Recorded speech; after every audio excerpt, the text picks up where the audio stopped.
Hello and welcome to BBC Newsline. Storm Doris caused disruption for many today as high winds brought down hundreds of trees and led to flights and ferries being delayed.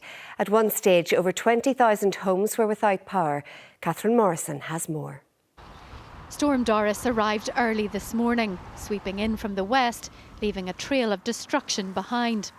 It hit eastern counties around rush hour.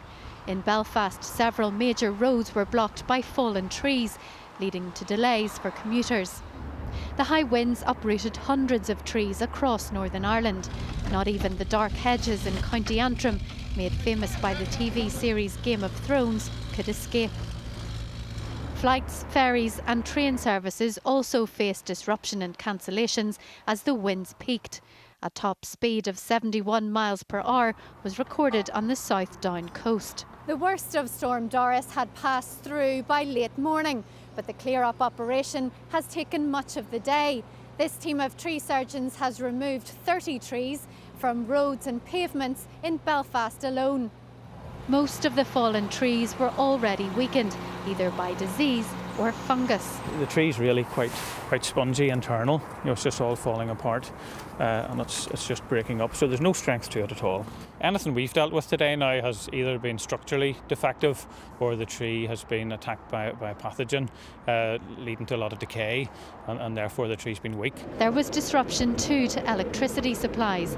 At its peak, more than 20,000 homes were without power. NIE says the vast majority have now been restored, with crews working from first thing this morning in difficult conditions. Access can be a problem for us where we have branches from trees and debris lying on lanes and on roads. It's difficult to get equipment onto the ground. The land is very damp at the moment and there's some flooding in parts. So we have to be careful when we're mobilising the men. We have to be mindful of health and safety issues. So it does take time to mobilise, get crews onto the ground and get the repairs carried out. Storm Doris may have left these shores, but there's another weather warning for tomorrow morning, this time for ice. Winter's not over yet. Catherine Morrison, BBC Newsline. And we'll have a forecast at the end of this bulletin. A 63-year-old man has died after an empty van rolled into him as he withdrew money from a cash machine in Lorne.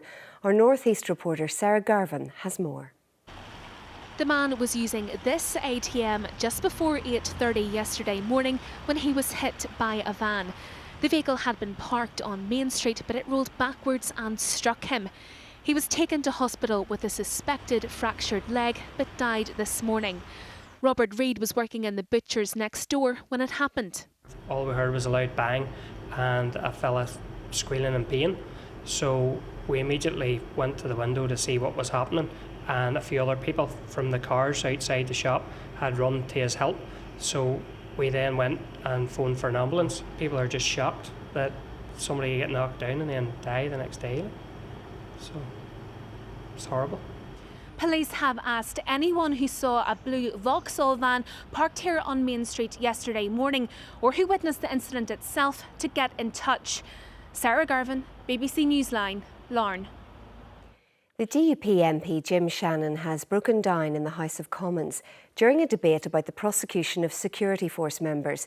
Mr Shannon referred to the death of his cousin murdered by the IRA and members of the UDR he knew personally. Here's our political correspondent Stephen Walker. UDR man Kenneth Smith was murdered by the IRA back in 1971. Today his cousin Jim Shannon recalled his death and the killing of his UDR friends in April 1990. I want justice for the 4 UDR men that the honourable member refers to. 3 of them I knew personally.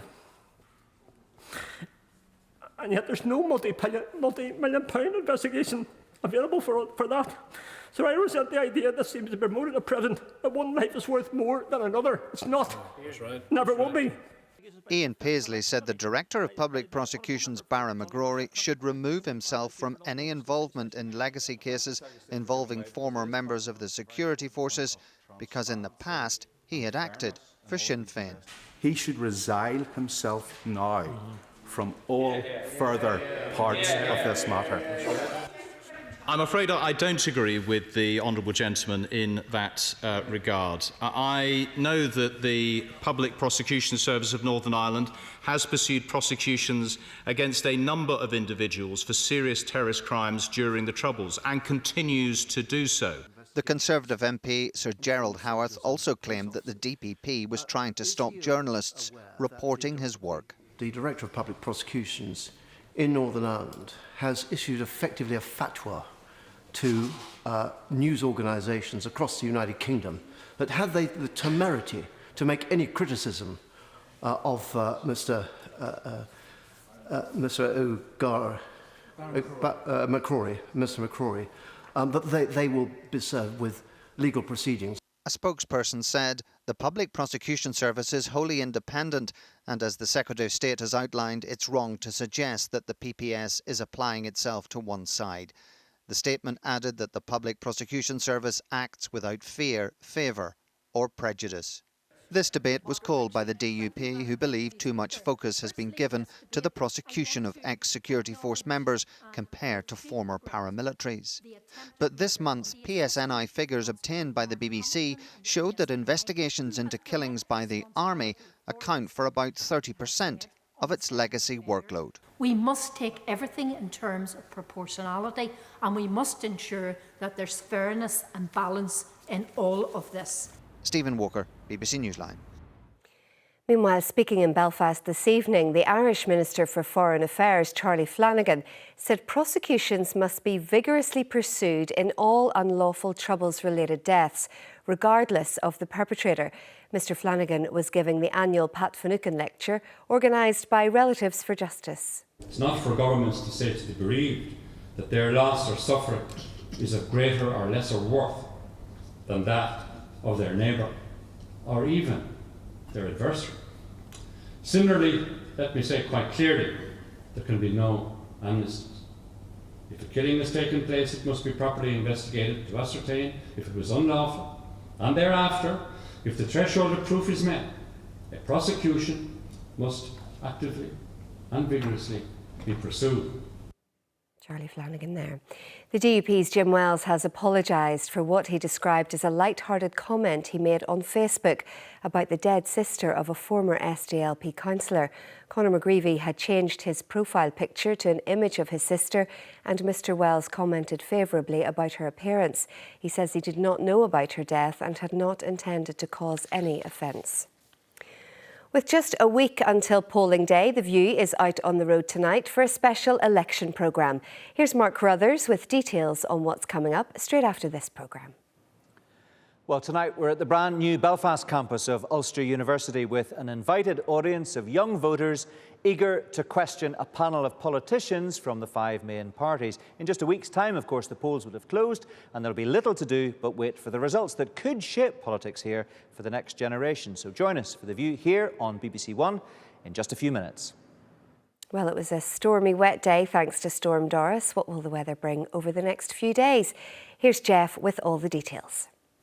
Hello, good evening. Well, after being drenched by the rain last night and battered by the winds through today, tonight another weather hazard, this time ice. The Met Office has a warning in place, and the reason for that is because we've had clearing skies through this evening and the first part of the night, temperatures dropping away quite sharply. Couple that with all the moisture in the atmosphere and the lighter winds, it is the perfect conditions for ice to form on untreated roads. So tomorrow, a cold but mostly dry start to the day. It isn't going to last for terribly long though, because the skies will start to cloud over from the west as we go through Friday morning, and then it won't be long before that rain starts to push in, eventually spreading into all parts as we get into Friday afternoon. So a wet and windy end to the working week for Northern Ireland. A very different story across other parts of the British Isles. Much drier, brighter and an awful lot calmer across the east coast of Scotland, England, the southwest and Wales too.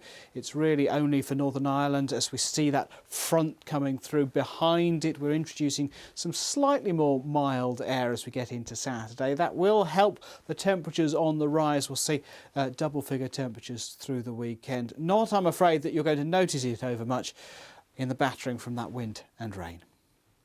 That's it for now. Join us again from 6:25 in the morning during breakfast here on BBC One. You can also keep up to date with news online. Bye-bye.